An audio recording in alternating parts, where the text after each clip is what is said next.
Bismillahirrahmanirrahim. Assalamualaikum warahmatullahi wabarakatuh. Salam sejahtera, salam IPGM Peneraju Pendidikan Guru Bertaraf Dunia dan salam Malaysia Madani.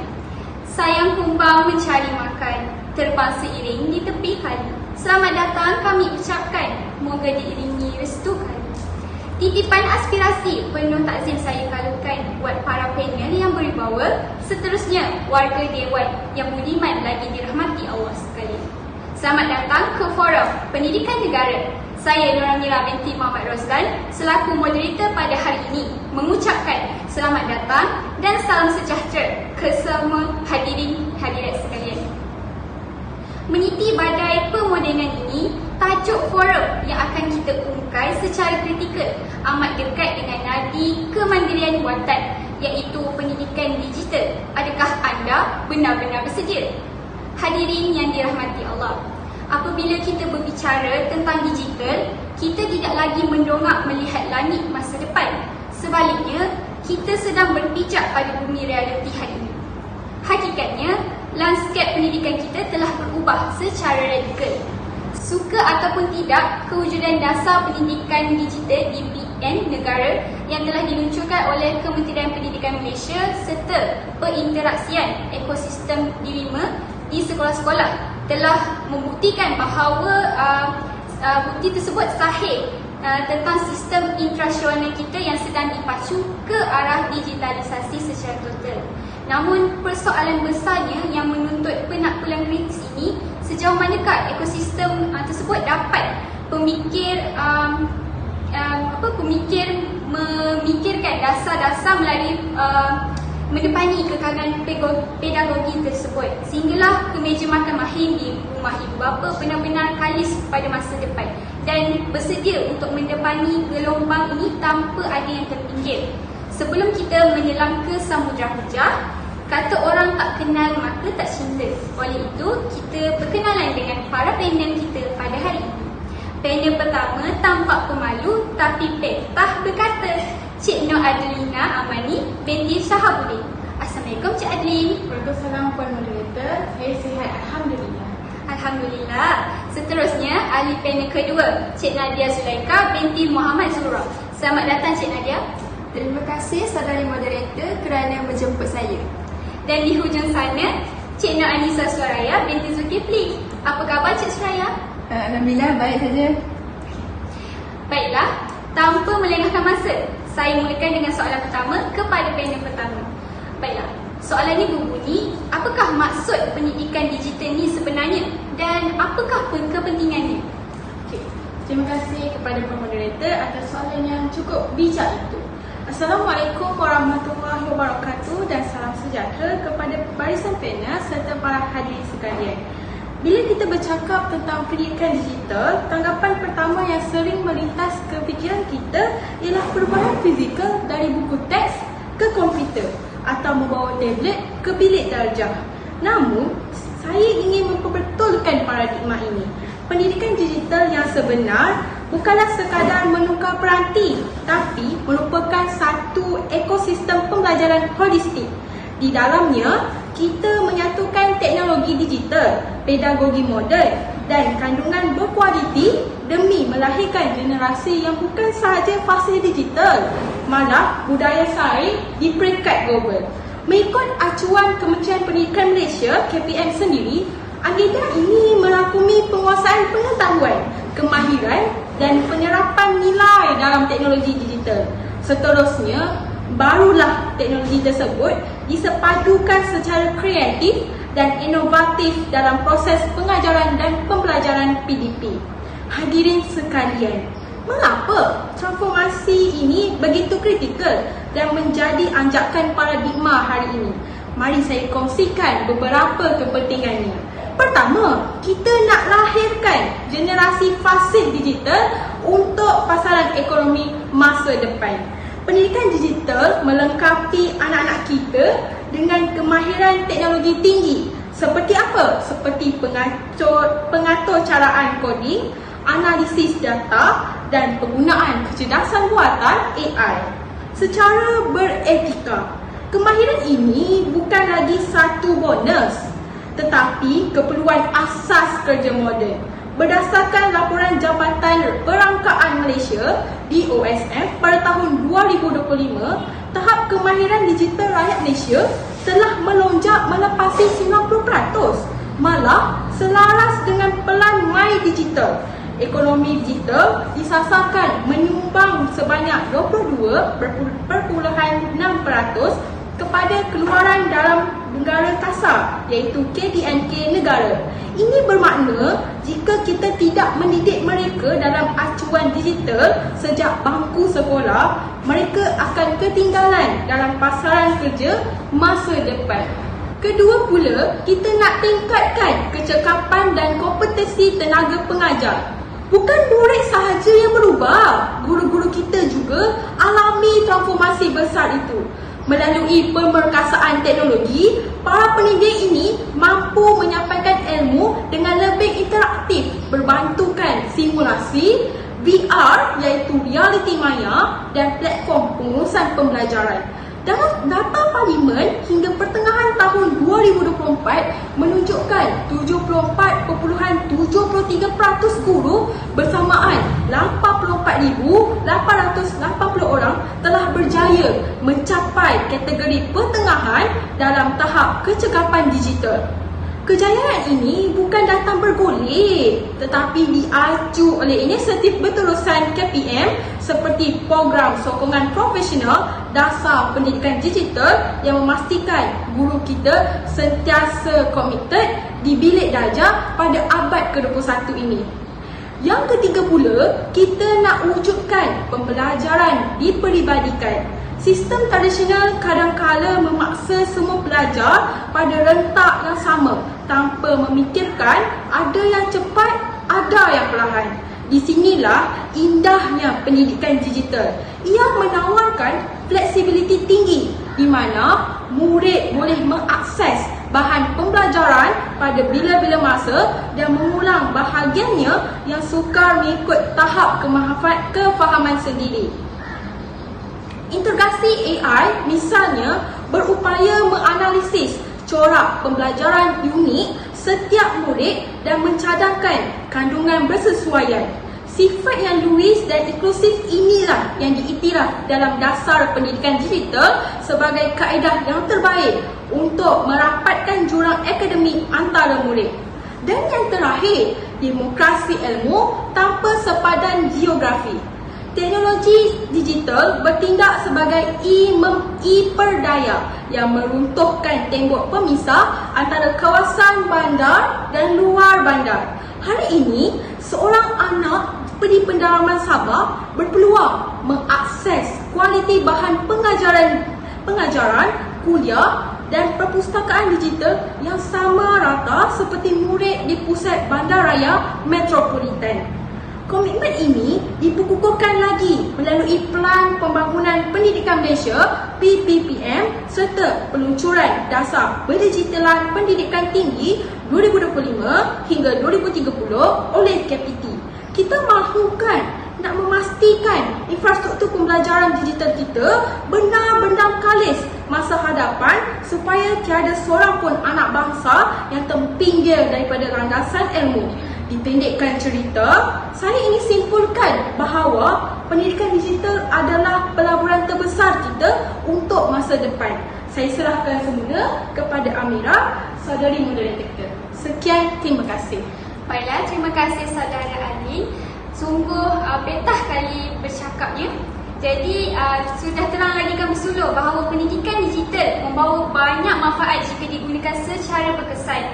Namun begitu, setiap perubahan pasti ada cabarannya. Jadi saya ingin bertanyakan kepada panel kedua kita, iaitu saudari Nadia.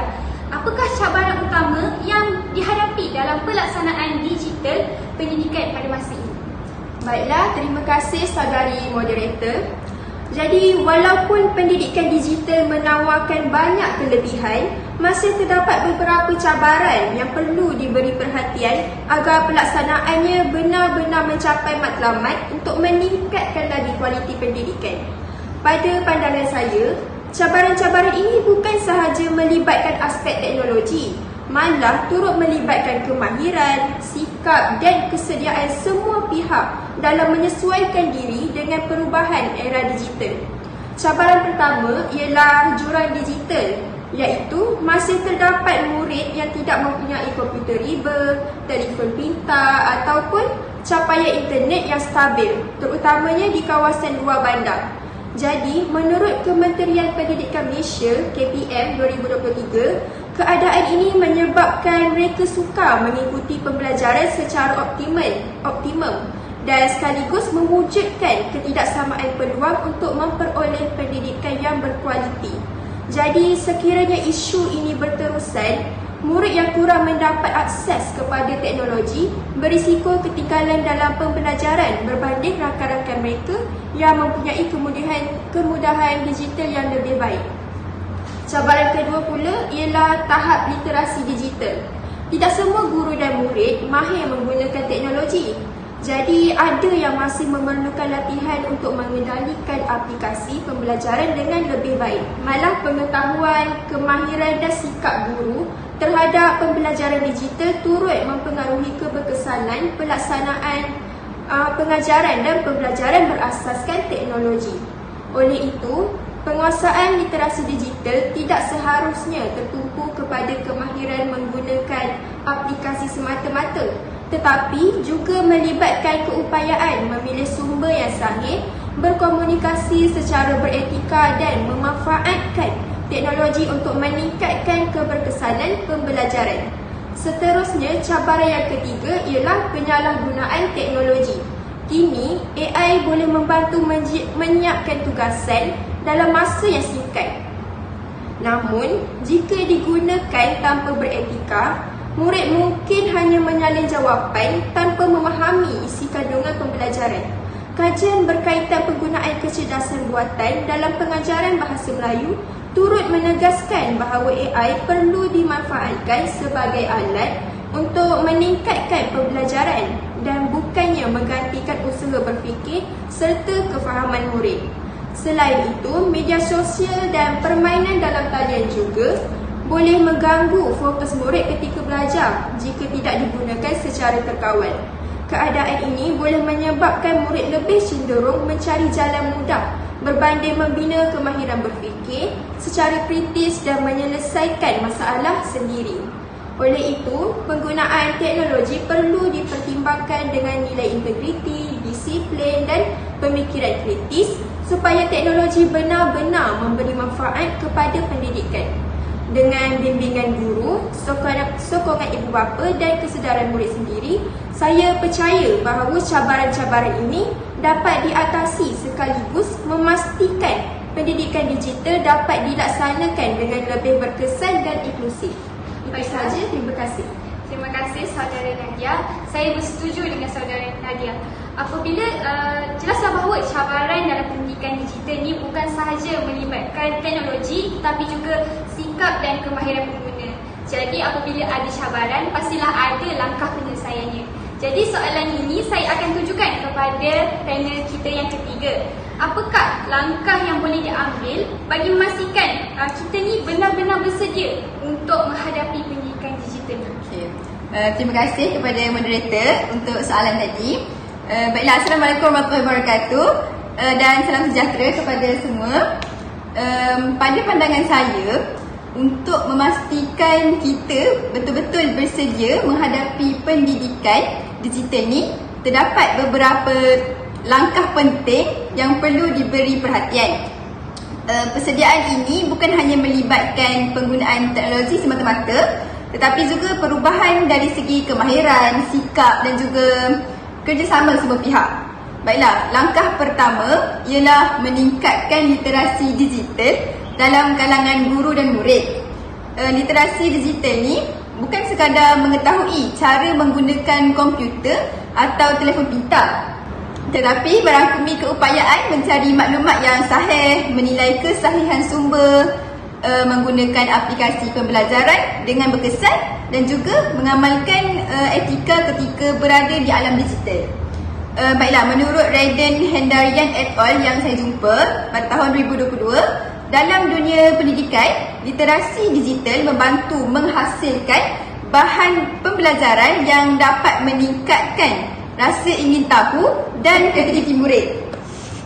Pada hari ini, pelajar mempunyai akses kepada pelbagai maklumat melalui internet. Namun begitu, tanpa kemahiran menilai maklumat, mereka mudah terpengaruh dengan berita palsu atau maklumat yang tidak tepat. Jadi oleh itu, sebagai seorang guru perlulah membimbing murid supaya menjadi pengguna teknologi yang bijak, beretika dan bertanggungjawab. Seterusnya langkah kedua ialah memperkukuhkan latihan dan pembangunan profesional secara berterusan. Dunia teknologi berkembang dengan begitu pantas, ya betul? Betul. Aplikasi dan platform pembelajaran sentiasa berubah serta dipertingkatkan. Oleh itu, guru perlu sentiasa mengikuti kursus, bengkel atau latihan berkaitan penggunaan teknologi pendidikan, kecerdasan buatan atau artificial intelligence serta kaedah pengajaran digital yang terkini. Guru bukan lagi sekadar menyampaikan ilmu, tapi juga berperanan sebagai facilitator yang membimbing murid menggunakan teknologi secara bermakna. Apabila guru mempunyai kemahiran digital yang baik, proses pengajaran akan menjadi lebih berkesan, kreatif, interaktif dan mampu menarik minat murid. Baiklah, langkah ketiga iaitu menyediakan infrastruktur digital yang berkualiti dan saksama. Kita tidak boleh bercakap tentang pendidikan digital sekiranya masih terdapat murid yang tidak mempunyai akses kepada internet atau peranti pembelajaran. Jadi, kerajaan, pihak sekolah dan komuniti perlu bekerjasama memastikan semua murid mendapat peluang yang sama. Kemudahan seperti capaian internet berkelajuan tinggi ataupun komputer, tablet, projektor dan platform pembelajaran yang stabil perlu disediakan. Pada masa yang sama, bantuan kepada keluarga berpendapatan rendah juga perlu diteruskan supaya jurang digital tu tidak dapat dikurangkan. Selain itu, langkah keempat ialah membudayakan pembelajaran sepanjang hayat. Dalam era digital ini, ilmu sentiasa berkembang dan berubah.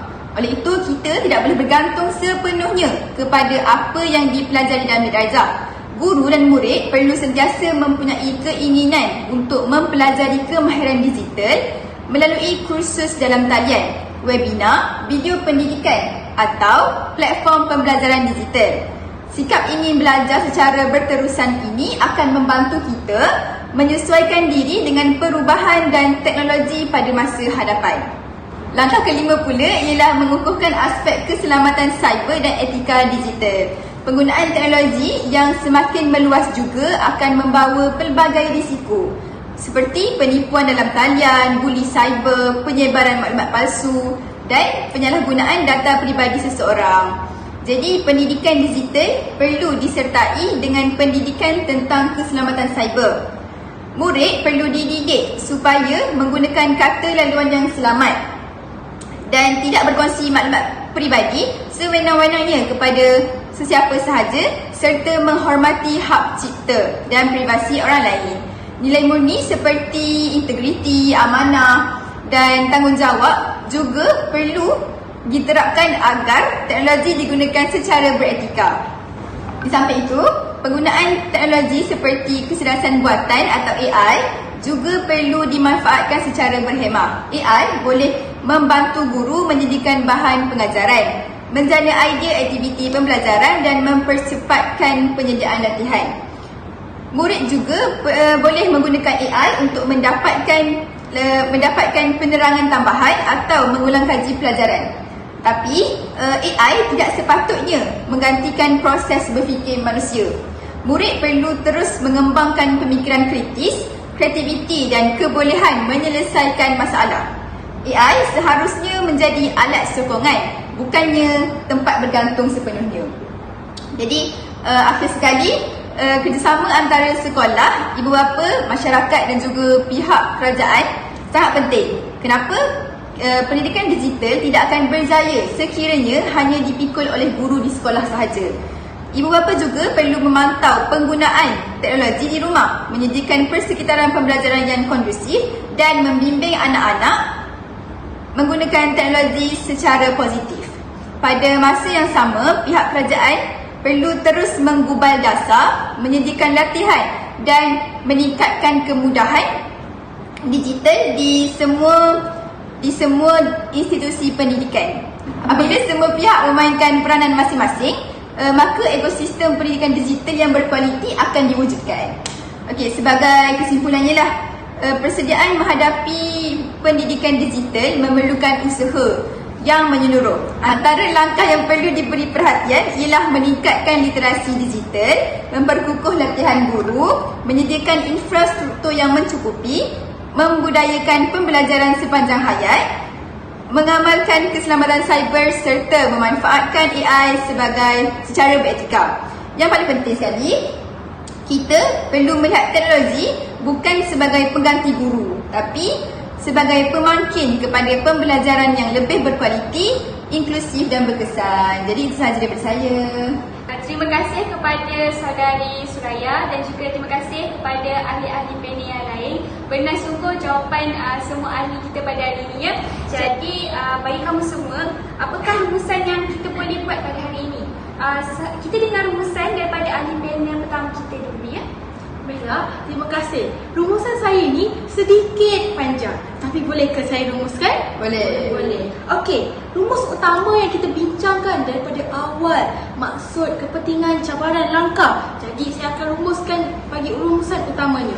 Pertama, kita bersedia bukan sekadar peranti, tetapi ekosistem dan minda. Kita telah sepakat bahawa kesediaan digital yang sebenar tidak boleh diukur hanya pada bilangan gadget di dalam bilik darjah atau penukaran buku teks kepada skrin.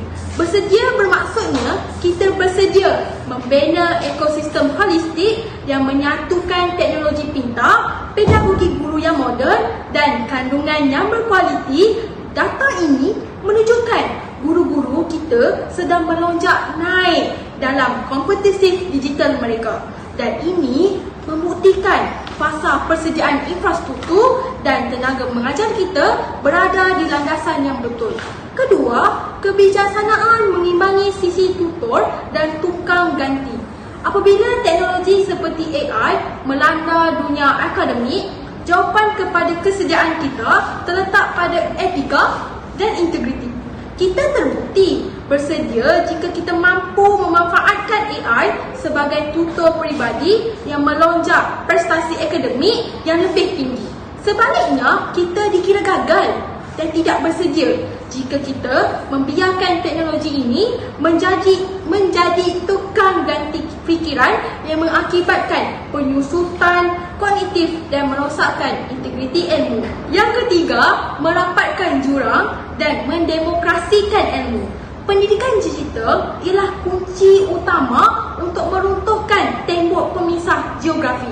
Bersedia atau tidak, lanskap masa depan melalui My Digital dan dasar pendigitalan pendidikan tinggi menuntut kita bersiap sedia melahirkan modal insan yang khalis masa hadapan.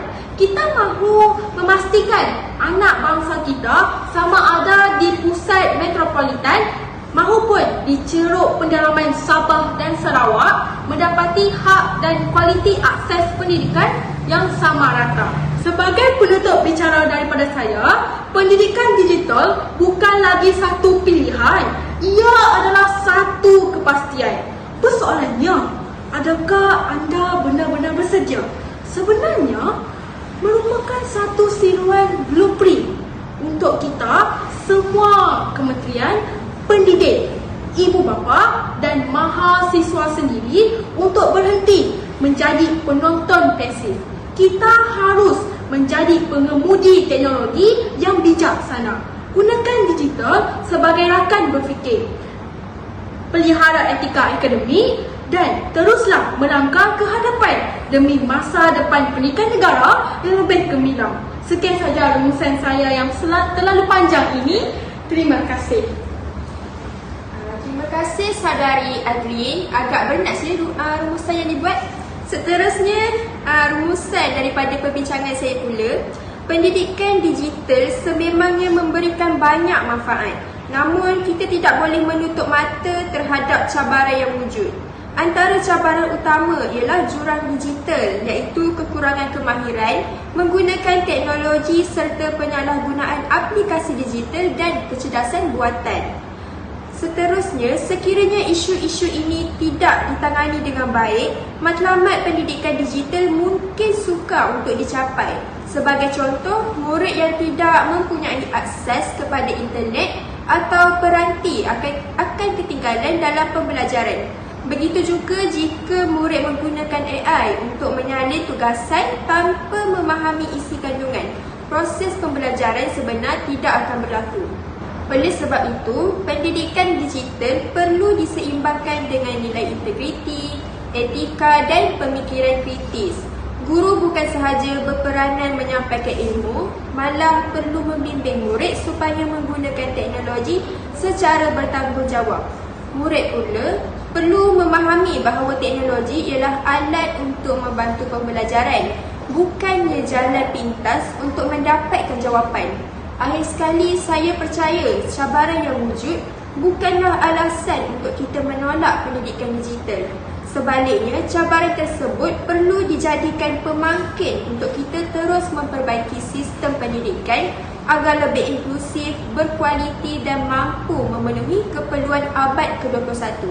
Jadi itu sahaja daripada saya. Sekian, terima kasih. Okey, baiklah. Sebagai penutup daripada pihak saya pula, kejayaan pendidikan digital memerlukan kerjasama daripada semua pihak. Guru, murid, ibu bapa, pihak kerajaan dan pihak sekolah masing-masing mempunyai tanggungjawab yang penting dalam memastikan teknologi dimanfaatkan secara optimum.